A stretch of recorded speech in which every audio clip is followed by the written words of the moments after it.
We're flying southeast along the eastern side of the Okavango Delta. It's a flat world with interesting patterns of dots and lines. The dots are islands and the lines are game trails. It's another short flight, this time from Fumbra to Chitabe. On the eastern edge of the delta, there's still water, but more savanna. Our guide Gordon meets us and helps with the luggage. More drowned trees from the variability of the flow of water. And lots of birds.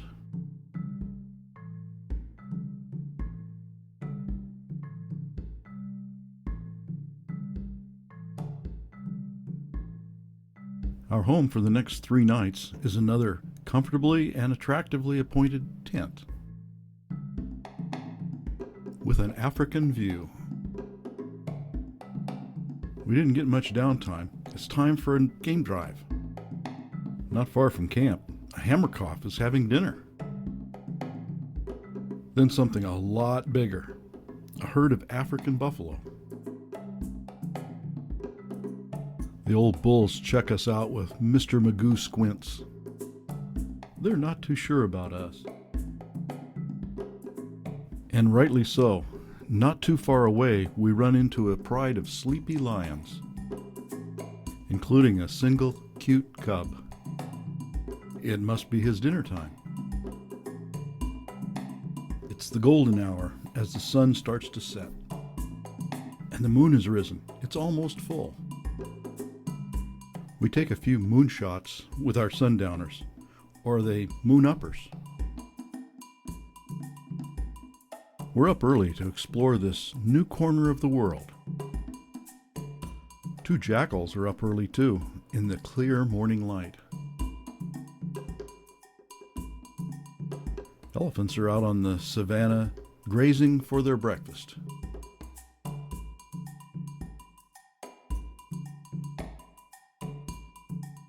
The matriarch warns us off. Lechwe are at home in the pools and ponds and streams of the delta. The Chitabe look happy as they're grazing on the grasses around the hippo pool. We stop to watch the hippos. And they watch us.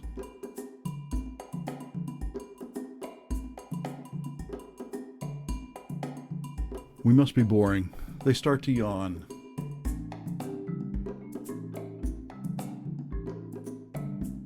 Gordon tells us that Chitabe means the place of zebras.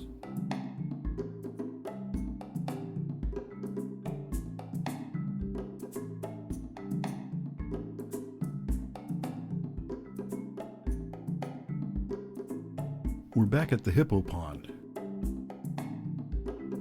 It's time for morning tea and biscuits.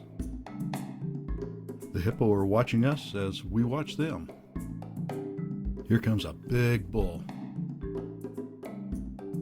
You can see how they bulldoze the hippo highways. But this bull's in the mood to mate. The bull will hold the female underwater for up to 5 minutes. There's a little excitement when she comes up for air. The saddlebill was disturbed by all that commotion. On the way back for lunch, we see a secretary bird with his crop full of plover chicks. And the plovers are not very happy. It's lunchtime for the martial eagle, too. And we're back at camp for lunch and some downtime laying around the pool. The afternoon game drive lacks the excitement of the one in the morning, but we see a variety of savanna grazers.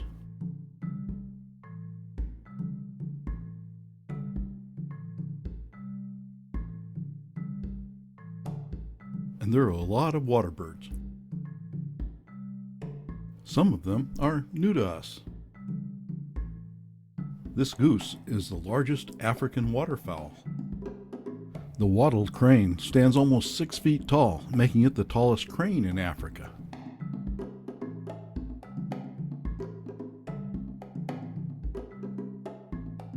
The fish eagle is not exactly a water bird, but that is where its dinner is. With our sundowners, we have an opportunity for more moonshots. This morning, Gordon asked us what we'd like to see on the game drive. Our answer, large predators. Gordon starts by finding this hyena, hoping it will lead us to something bigger. This nice impala doesn't look like a candidate for anyone's breakfast. Neither does this ostrich.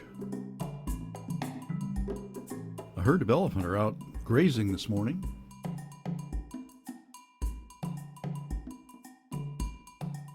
The matriarch tells us to back off.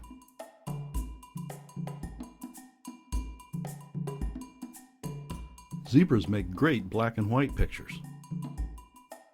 We find some more grazers and some more birds.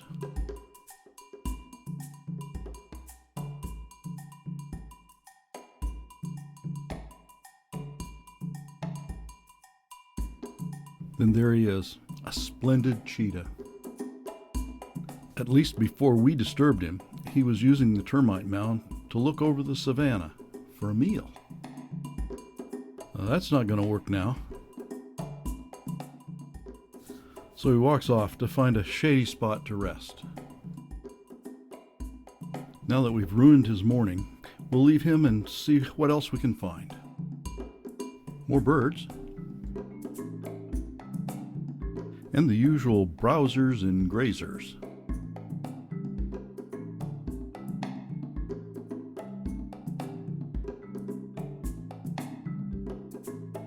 Then Gordon comes through again, a male lion in the tall grass.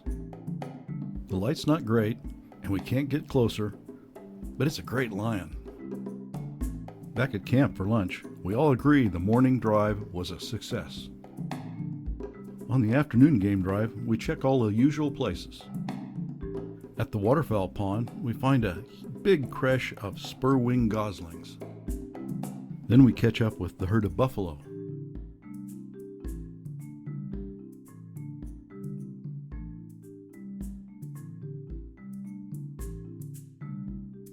A big male elephant looks intimidating. And then, more birds.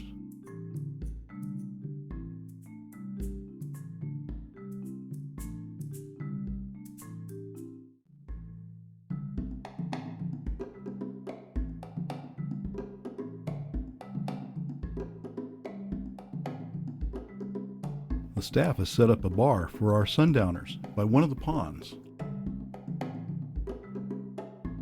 We enjoy a beautiful sunrise on our last morning in Okavango. And the moon's still out and a bataleur is in the tree. This morning we're looking for variety, a little bit of everything.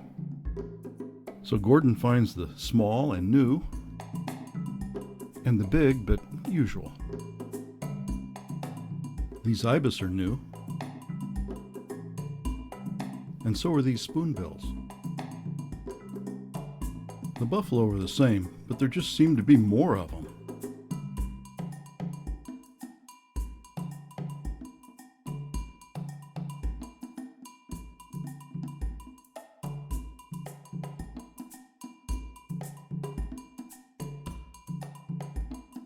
Bee eaters are always worth seeing. Here's something different. A hippo has died, and a crocodile is waiting, but the hippo's hide is so thick the croc can't open it up, so he waits. At the other end of the hippo pool, a darter dries its wings. The hippos are coming, the hippos are coming. After a hard night grazing, they retire to the hippo spa.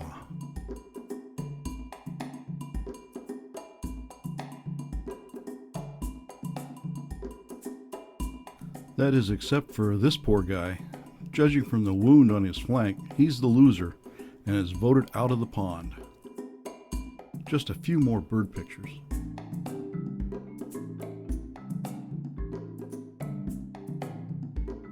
And Gordon has delivered us to the airstrip. We load up and settle in for the flight back to Kasane to clear Botswanan customs and immigration.